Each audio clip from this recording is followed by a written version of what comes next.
First of all, what an amazing conference that Stuart's put on. Give it up for Stuart. Yeah. You know, I was asked to speak at the first Inside Bitcoins, which was, believe it or not, 3 months ago? 3 months and a couple of weeks.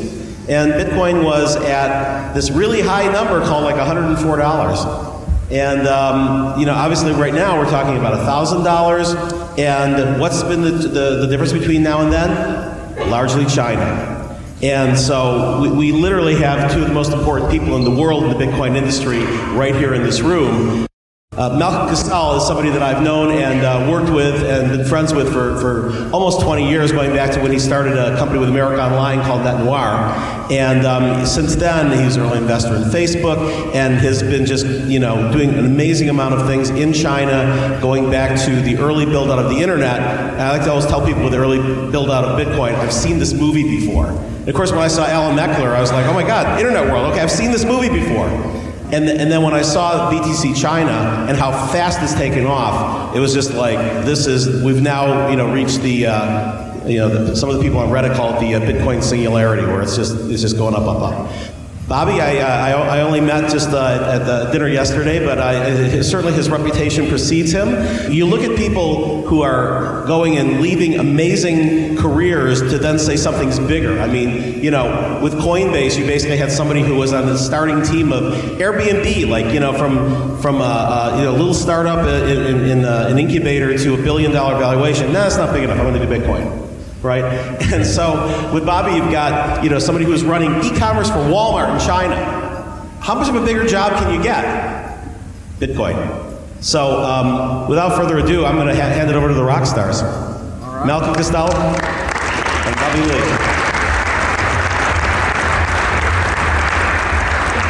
So I'll start. So thank you, everyone. Who's here to listen about Bitcoin in China? All right. So I'll have to confess, 2 months ago, I thought about starting off the slide like this. Talk about the all-time high price of Bitcoin in China being almost 2,000 RMB. That would have been like $308, pointing out the fact that it's much higher than Mt. Gox's all-time high price. But I guess today this is all irrelevant, huh? So I'm here to talk about, see that vertical line going up to the top? Who's excited about that? So the agenda, roughly, I'll talk about BTC China, and then I'll talk about the user survey we conducted. It tells you a little bit about what our users are doing in terms of buying Bitcoin. Talk about the adoption of buying Bitcoin in China, and also, most excitedly, the recent regulation that the People's Bank of China just issued last week. And Malcolm's going to join us and share with us all the great future plans of Bitcoin in China. So a short history. So BTC China was a website that was founded by my co-founders in 2011, in June of 2011. So this came up about 2.5 years ago, and then it's been a quiet little website, the very first Bitcoin exchange in China. It's always been in first place. And I joined on as CEO, co-founder earlier this year in April. And at that time, we've already become the world's #5 largest Bitcoin exchange, according to Bitcoin charts. So by July, we were going to make it a more formal company, obtain a business license to operate in Shanghai, based there, and we've climbed to #3 position. So by September, after we got the VC funding, we completely eliminated the trading commissions. That was a strategy to win market share and to basically build out the market in China. And by November, all of a sudden, we got vaulted up to #1 position worldwide. And that's when we decided to actually go ahead and announce our VC investment from Lightspeed. In a short, 7 to 8 months, we expanded from just 4 people to over 25 people. And Bitcoin and the RMB volumes have increased 10-fold and 100-fold respectively. Just to give you an idea of the price increase. So all summertime, pretty much trading at this level. The yellow line is the price, the bars are the volume. And then when we announced the free trading commission, that's where it really picked up China's interest. So slowly, right after this point, the volumes have just gone up dramatically. So we hit an all-time high, I think, last Thursday, Friday, of 150,000 Bitcoins in the 24-hour period. And the Bitcoin prices have also nicely increased alongside this volume increase. So even on the special day of November 18th, when we announced the VC funding, Bitcoin prices in China actually doubled in that 24-hour period. So we were just like freaked out.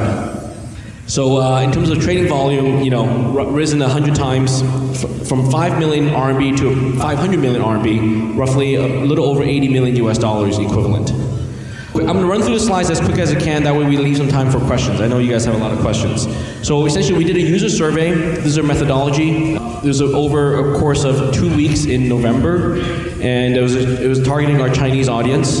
So here's the demographics information. So majority, we still have a big group of male audience, young people under age of 30 and 40. There's over 90%. Education level, this is where it's surprising. The national average is actually 27% for college education. However, our user base, we see over 90% of our users have a college degree, bachelor, master's, and PhD above. So this is quite impressive. It means that our user base are quite educated and really into the math-based cryptocurrency. So why do you buy Bitcoin? So one of the key reasons is for investment, for long-term investment value sort of preservation, and only a small portion is to buy Bitcoins for the purpose of purchasing other goods and services later.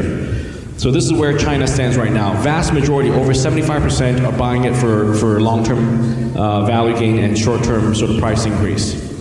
In terms of investment experience, we find out that the people with the more investment experience, so the bars on the right, 5 years or more experience, tend to better understand the long-term potential of Bitcoin, whereas the newcomers are the ones who are maybe speculating it a little bit more. So this is, I guess it's logical as well. So the more experienced the user, more likely they're buying it for long-term investment. So why is Bitcoin so popular in China? What do you guys think? Okay, so it's not what you guys think, but I'll give you an idea of how big it's become. So when I first joined BTC China in April, the vast majority of Bitcoin trading worldwide was denominated in US dollars. This is the pie you see on the left, over 75%. And 6 months later, by November, what we see is that we think over 50% of the worldwide trading in Bitcoin now is denominated in the Chinese RMB currency. So this is a huge difference. Whether it stays that way, I don't know, but this is a big improvement or big change from just half a year ago. So our theories about the fast adoption, we have 4 theories. Number 1 is China is a nation of savers. Number 2 is that China is a nation of engineers, and people there are really eager to participate in new phenomenons, sort of the it factor. And lastly, China has always been known as a place of innovators, so I'll talk about that in terms of Bitcoin mining being ground zero for that. As we know, in the US, the savings rate is under 10%. Like, probably 90% of you spend more than your paycheck every month, right? Taking home equity loans and maxing out your credit cards. So in China, apparently they don't do that as often. People save for the rainy day. It's just a habit in their culture. So the savings rate is between 35 to 50%. So various theories about that, probably underdeveloped financial sector, the changes in income outpacing the changes in consumption habits. So the incomes are increasing at a much faster pace than they're spending money. And lastly, we think that the RMB currency is undervalued, so they're holding it and investing the money. Okay, so as a virtual asset, as a digital asset, virtual commodity, Bitcoin really represents a significant opportunity to save money and to preserve spending power, preserve purchasing power. So the Chinese people really get that. That's very important for the people in China. Next topic is a nation of engineers.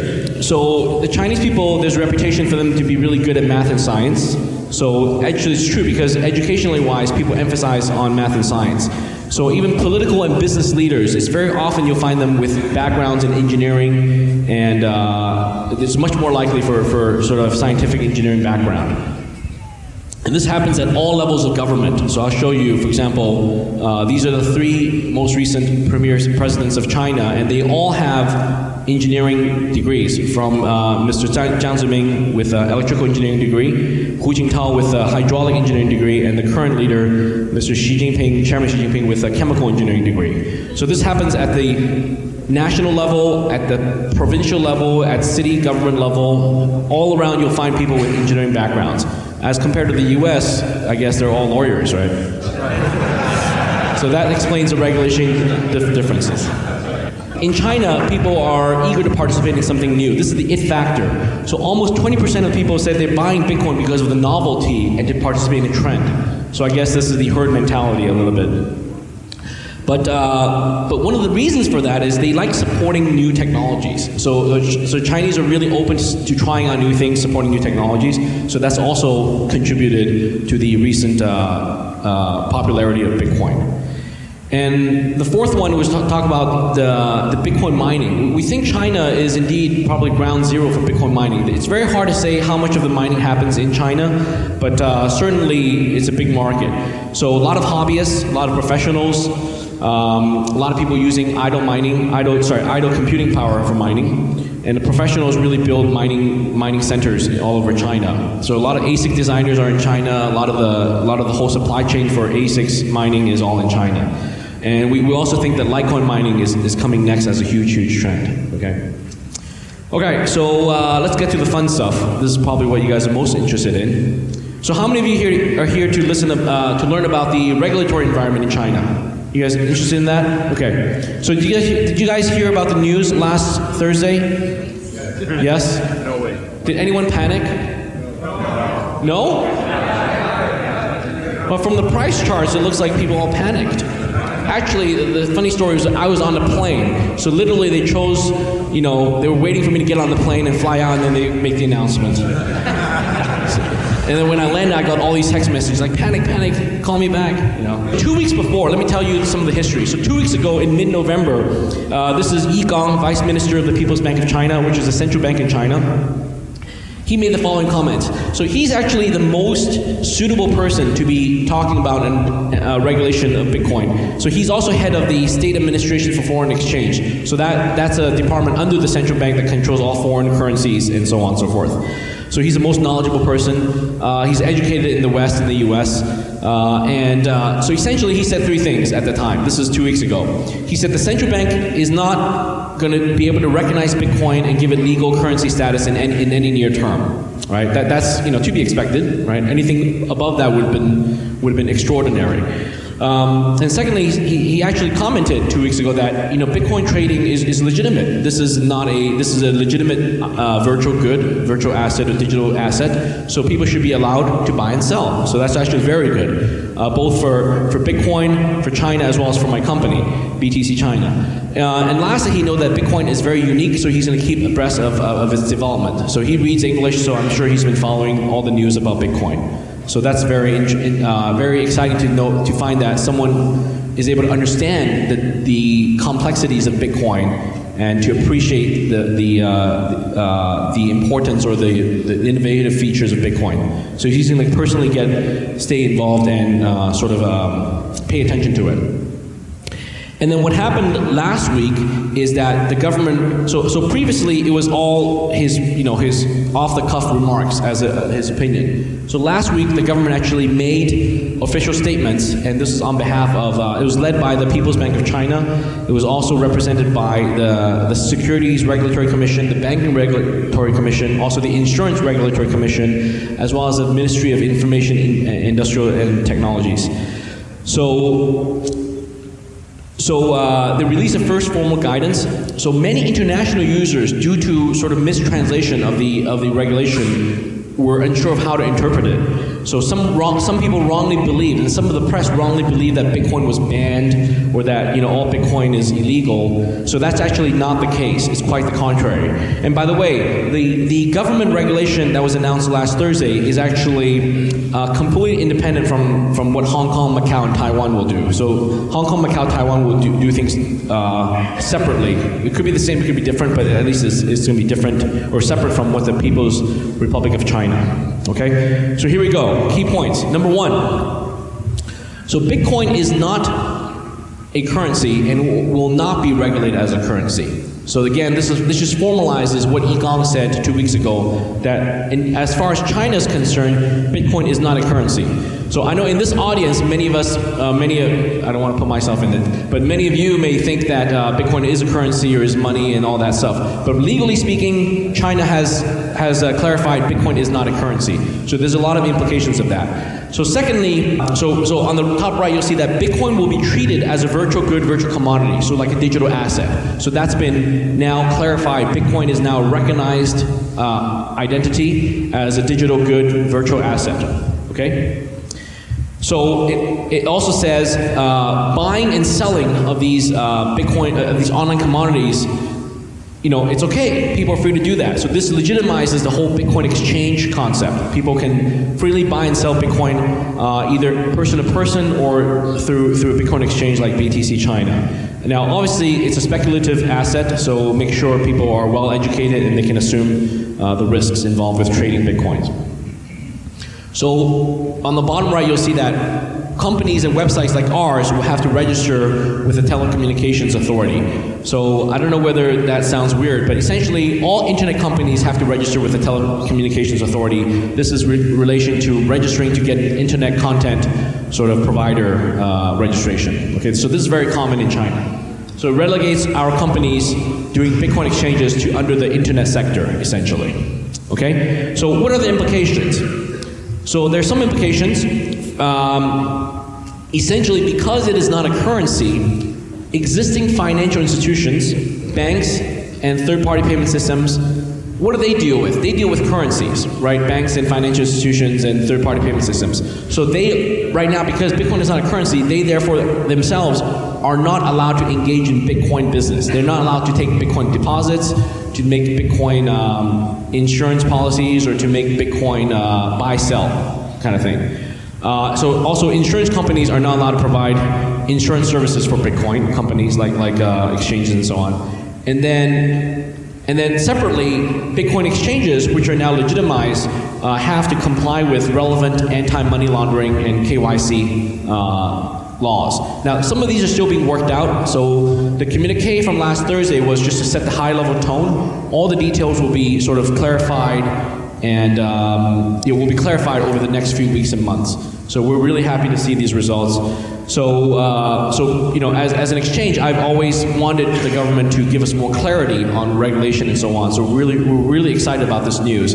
So that's why we see the price, you know, crash from, I think of RMB terms, it was like 7,000 down to like 4,500, and then recovered to 6,000. And over the weekend, it was, you know, zigzagging. I think, you know, in the last 2 days, it's recovered, you know, up to 80% of what it was before. So it's a pretty healthy situation right now.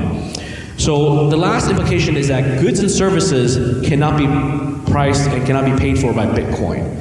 So this is the part where it's a little, people are a little bit surprised. But essentially, if Bitcoin is not a currency, and China, as a state, only recognizes one single currency, which is the RMB. So therefore, all merchants, stores, and services can only accept the RMB. And since Bitcoin is not a currency, it's not a recognized currency. So it's actually a logical conclusion that China, for now, will not allow goods and services to be sold and paid for by Bitcoin. So certainly some Bitcoin business models will not work in China because of that implication. And yeah. So what's the immediate impact? So, you know, as a company, we're going to proactively implement more additional KYC measures. The People's Bank of China, they want to better educate the public about Bitcoin. So that's a very positive attitude. So this is essentially the first step in a long process of crafting effective and efficient regulation for the Bitcoin community and the Bitcoin market in China. Okay, so as a company, we hope to be an active participant and contributor through this process. So we're very, very excited by this recent announcement. Okay, so that's it for regulation. I'll pass it over to Malcolm to talk about the future of Bitcoin, and then we'll open up for Q&A. Thank you.